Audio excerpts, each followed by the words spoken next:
anyone at any time in any juncture. And this will make my co-host very happy.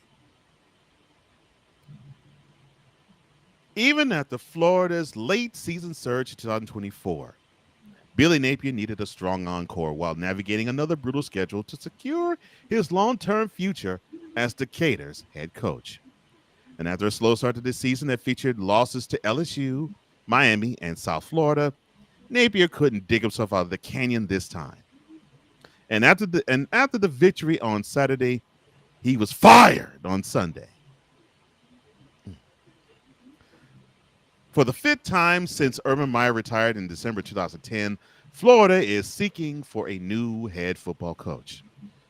The job has its clear upsides: proximity to recruits, fans, and financial support, as well as the ability to compete for a national championship. But the coaching churn in Gainesville is undeniable. I mean, Meyer won big there, but only for a relatively short time. Florida had 3 straight AP top 6 finishes under Charlie Pell and Galen Hall in the mid-'80s. Otherwise, Steve Spurrier is the only coach to build a sustainable winner with the Gators.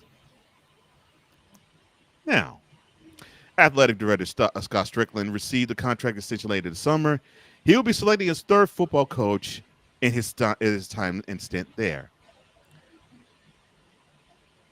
Now, I'm not the Florida fan. You are, sir. So your thoughts on the smiling jackass getting kicked in the ass? See, this is where normally I would follow the rules. But I'm going to break the rules because guess what? Let's add this last article in here. So you okay, fine. We can go with the last article too. Former Alabama coach Nick Saban, who that clown had the nerve last year to say the easiest victory is in Nashville and got your team whooped only 4 days later. I'm sorry, my bad. Said he isn't surprised by the recent string of high-profile firings in college football because fans and alumni who donate money to programs are more influential than ever thanks to name, image, and likeness deals and revenue sharing. Why? As you can see, there's a method to my madness, sir. Why would that book? Woosah. There have already been 9 in-season firings at FBS schools this season, including 6 at programs in the Power 4 conferences. Saban had this to say about that. Quote, I'm not surprised because everybody's raising money and pay players. So the people that are giving the money think that they have a voice and they're just like a bunch of fans. When they get frustrated and disappointed, they put pressure on these ADs to take action, and it's the way of the world. Close quote. Yeah, they're sinking money into the program. What else would you think? On Sunday, Florida fired Billy Napier, who was 22 and 23 in 4 seasons. The Gators owe Napier about $21 million, with half of that buyout due within 30 days. The remainder will be paid in 3 annual installments starting next summer. Then you have former Penn State head coach James Franklin, who's owed roughly $49 million after he got fired on October 12th. The second biggest buyout in college football history. Only Jimbo Fisher's $76 million buyout from Texas A&M following his firing from 2 years ago is more. Saban went on to say, quote, it's unfair for you to go to the Rose Bowl, Fiesta Bowl, to get to the Final Four of the college football playoff, come out and being ranked number 2 at this season, an expectation that you created by what you accomplished at Penn State. And for those people to not show you enough appreciation for that and gratitude for all the hard work that you did, I'm saying it's unfair. Close quote. Shut up, Saban. Stop with the lie. That's a huge lie.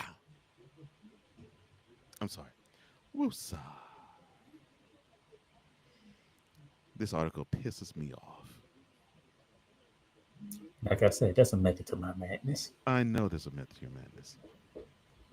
Auburn's Hughes Freeze, Kentucky's Mark Stoops, Maryland's Mark Loxley, Clemson's Dabo Swinney, and LSU's Brian Kelly, aka the fake Southern Baptist preacher, are all ones catching heat too after disappointing starts to their season.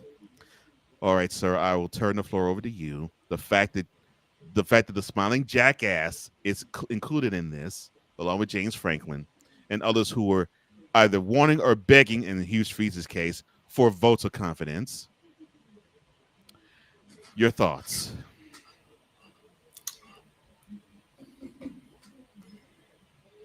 Snowman, forgive me for this. Oh, Lord. Give me this camera. Oh, Lord, have mercy. Not give me this camera. Nick Saban, as much as I respect you, admire you for what you did coaching Alabama.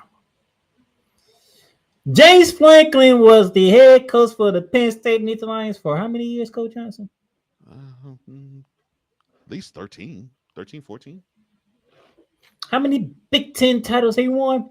One. So How many national championship games he won? Zero.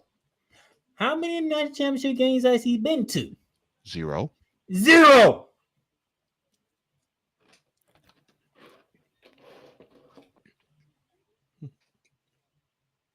But it's unfair that he got fired. Well, one, Coach Johnson, what's his record against top 10 teams? 4-21. So out of 25 games, that is a top 10 matchup featuring Penn State. Penn State's won 4 of them and lost 21 of them. Why does Penn State only have one Big Ten championship under their name under James Franklin? Well, they also went 1-12 and 1-11 in that time period against Ohio State. 1-11 against Ohio State. When there was 2 divisions, there was an East and a West, and I do believe Ohio State was in the East Division. They were. I do believe Michigan was in the East Division. They were. And who else was in the East Division? Penn State. Oh, Penn State, which says you couldn't get to the Big Ten championship, but you got there last year. And did you win that one? No, a newcomer in Oregon took it from you. Now, how does that look? You finally get there, and a newcomer comes in and take your spot. First year, no hesitation. Mm-hmm. No hesitation whatsoever. Oregon just came straight in and say, okay, we own the Big Ten. Mm-hmm. And did it. Yeah. As much as my co-hosts don't like Dan Lanning came into the Big Ten and said, I'm taking over. Oh, I'll give him credit for that, yes. I still don't like him, but I give him credit for that. So it's unfair, man. That man was there for a decade. Matter of fact, he was there for a dozen years. And what does it have to his name? One Big Ten title. That's it. Rose Bowl win, of course. Fiesta Bowl win, of course. But none of those for national championships. They're just bowl games, which Coach Johnson can't stand. I'm gonna pull your joystick bowl. One Big Ten championship. That's all to James Franklin's name in his tenure at Penn State. That's all. What do you want the athletic director to do? Continue with this? Because he's won 10 games every single year, and then all of a sudden he lost to Oregon. He lost to Oregon in overtime. It's a heartbreaker. It was a whiteout. Okay. You took your ass over the goddamn Rose Bowl to UCLA, and they got their first win of the season. Okay. The AD didn't overreact. I'm gonna let him fly back home, fly back to Happy Valley, and then Coach Johnson, what took place afterwards? A 22-21 ow to Northwestern. But Made it their third straight L. third straight, and you were losing, and you lost to a team who didn't win the game until they saw you, and then you lost to a team which everybody's like, Northwestern. Oh, you got this in the bag. You a 21-point favorite. Northwestern. And we Only- have a Northwestern Wildcat in the chat, and he still don't believe that what happened.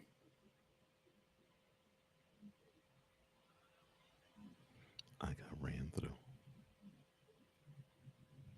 Now that's the James Franklin side of it. And by the way, I commend James Franklin for what he did on College Game Day. He took ownership. Yeah, he was the way he was supposed to be. I give him credit for that. He handled it very well. Mhm. Now, let's get to the real reason why Nick Saban ended up speaking. Who just got fired not too long ago? Nick Saban. No, I'm just joking. Well, yeah. Well, talking about Jimbo Fisher? No, that was No. I'm gonna give you a nice hint right now. Well, I mean, yeah, he did just get fired, but okay, fine. Billy Napier, aka the smiling jackass. This is where Nick Saban really came out. Wow. Guess what? Because guess what? Kirby Smart, Lane Kiffin, Steve Sarkisian, Billy Napier, what all they got in common? I know they were all assistant coaches under Nick Saban. You want to know why the smiling jackass is out of Gainesville? You did what you did last year. We told you it's going to be one of the difficult schedules, so we're not looking forward to Florida doing anything important last year. Am I correct, Coach Johnson? You were correct. And then it was ugly. Georgia escaped us because DJ Lowry got injured, and still to this day, I still believe that we probably would have knocked off Georgia if DJ Lowry wouldn't have got hurt. Hey, probably could have. You get your ass whooped in Austin. It's first time you ever made a trip to Austin. You never seen the environment before, never been in and got your ass whooped. It is what it is. Mr. A.D. Strickland came and okay, Billy Napier for the conference. What happened at point four, Coach Johnson, after we got beat by your Texas Longhorns? He actually ran the table. He ran the table. Went 8-5. Okay, we good. We good in Gainesville. We can back off. Okay, we can back off on this one. A little. We can back off. You survive the top schedule in college football. Now, coming in, top schedule in college football, yet again, we understand it. But the boys played with some urgency last year. The boys played good football. We looking for enough. And by the way, what record was I okay with? You said they would be okay with an 8-5 record like last year. 8-5. That's all. 8-5. I mean, you got to go to Miami. Not easy. We get it. Got to go to LSU. They put us in prime time. We know what the deal is with that. So, I was giving leeway. Just duplicate your record from last year. We good. We can go to year 5, and then we can see what we can do from there. Okay. Mm-hmm. Because, I see the schedule. I understand the schedule, and I'm like, yeah. Yeah, I know there's Gator fans that want to do more, but I'm like, with this schedule, man, we can duplicate last year. We good. We good for now. And then week 2 happened. What happened in week 2? They faced off against South Florida, and they took an L, seeing a 20-yard field goal saved through the uprights from South Florida's kicker. In the swamp. Where did that game take place? It took place in Gainesville. It took place in Gainesville. Right before we had to take our asses to goddamn LSU in a primetime game, which I was religiously said we don't win there in primetime. And the last time they did, and it still stays true, was 2009. But what made it worse is my damn quarterback didn't know what color jersey he was wearing. Well, all right. In his defense, he figured, since most times when they're on the road, they wear white jerseys. So he figured, okay, well, I'm throwing to my teammates in the white jerseys. It ain't the first time he faced off against LSU. I'm pretty sure it ain't the first time he watched LSU either. I'm just trying to help DJ Lowry. You can't help DJ Lowry for throwing 5 goddamn picks in them, and he got stupid about a game. So we had that. Then guess what? To make matters even worse, to add insult to injury, Mhm. Coach K, they said, we going to go down to Miami. What's going on in Miami? Oh, Lord. We going to Miami. And now they Mhm. want to bring college game day to us. Great. Mhm. In which the defense played good for 3 quarters to the 4 quarters. It's like, man, forget it. Offense Yeah, ain't going to do jack. yeah, defense got tired. But then that happens. Yeah. Seems like, forget it. Offense ain't going to do nothing, so let's forget it.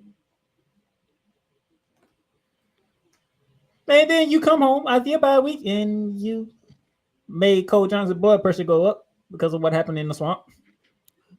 Made Sequel Season look like the bigger jackass in that game. Oh yeah. No playoffs for you, Texas. I'm sorry. This is your time. My bad. Woosah. So you did that, and then you know what? All right. You know how to get the team ready for big games for some reason. Yeah. And then here comes Mississippi State.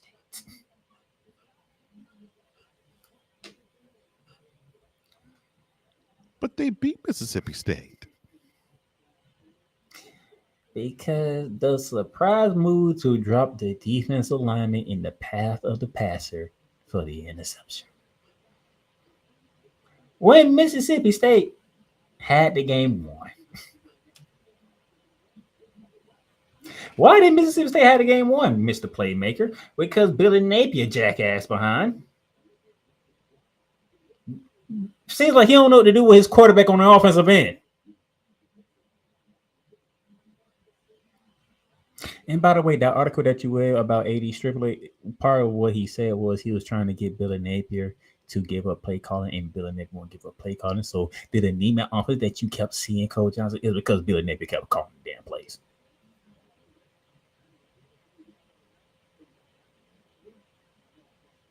Billy Napier, you're good at motivating, you're good at recruiting, you're good at, but you don't have the offense ready to play, and it's terrible.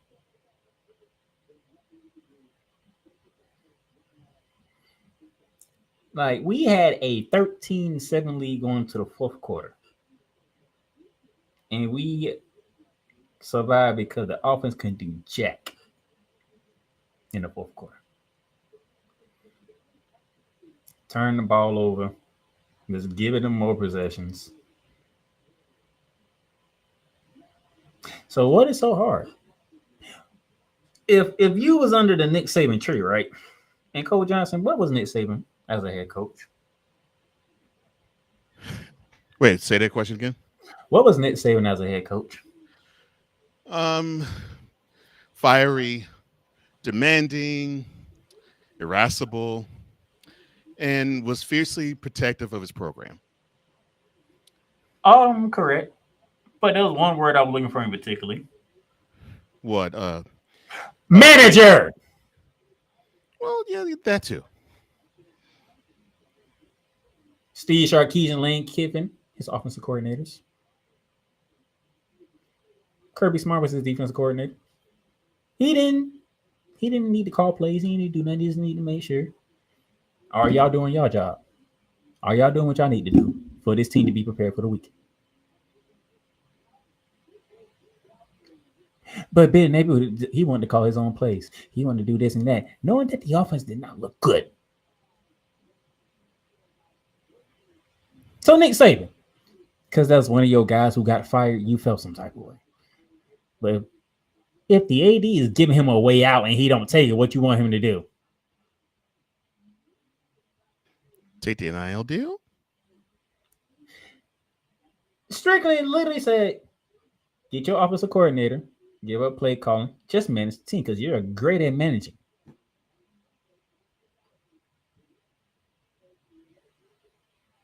But no, he didn't want to do it. And we looked the way that we looked against Mississippi State, even though we won, you still got your ass fired. Because you know what AD said? Fire you now.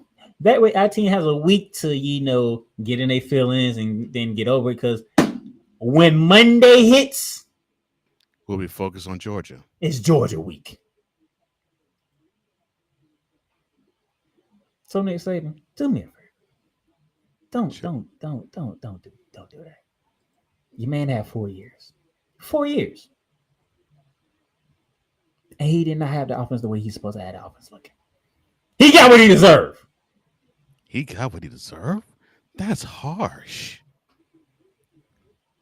And thanks to you, Billy Napier, I'm going to have to retire this image.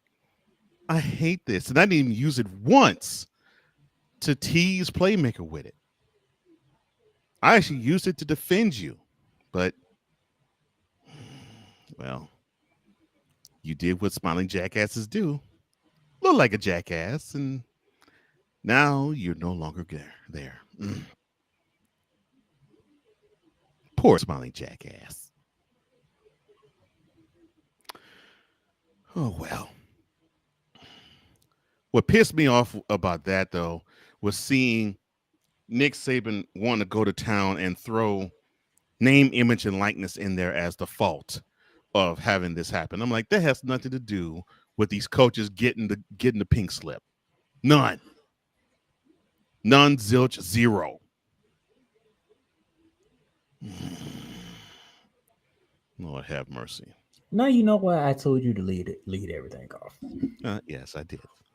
Well, Florida gave Napier the necessary support to elevate the program and made clear gains in recruiting. Coaches who have faced the Gators last 2 seasons repeatedly praised the talent on the roster. Unfortunately, though, things never came together for long stretches under Napier, as Florida, well, they didn't make the team college football playoff last season, and you know for darn sure he wasn't going to make it this year. So tough. Well, that officially concludes No Huddle. Now, that's done. We're going to continue going because I'm in a very good mood now. Well, I'm sure you're in a good mood now. You released. Oh, I ain't done. I know you're not done releasing, but you released. I know you've been wanting to say that about Billy Napier for a good while. A good while. The AD literally giving the man an out. Get you an offensive coordinator. That way I don't have to fire you. Yeah, you've been wanting. That's what I believe. I believe Christian was trying to give him a way out. Mm-hmm. Yeah, you've been wanting to say that for a good while. But that's why you know he wants to call the plays. Well, no, he thinks of himself. He fancies himself as being an offensive guru. That's how they are. That's how they think. Do we need to not look no further than with Ole Miss with Lane Kiffin? At least this year, Lane Kiffin know how to shut up. Well, yeah, that's true. He's proven that to be the case. But it's kind of disappointing for you because I'm pretty sure you've been waiting for him to say something that you can go at, but he hasn't given you nothing. No, I'm pleasantly surprised because I want him to actually focus on his cheering and not act and thank you, Billy Napier, and not act like a jackass and think that he's above it all. He actually impressed me.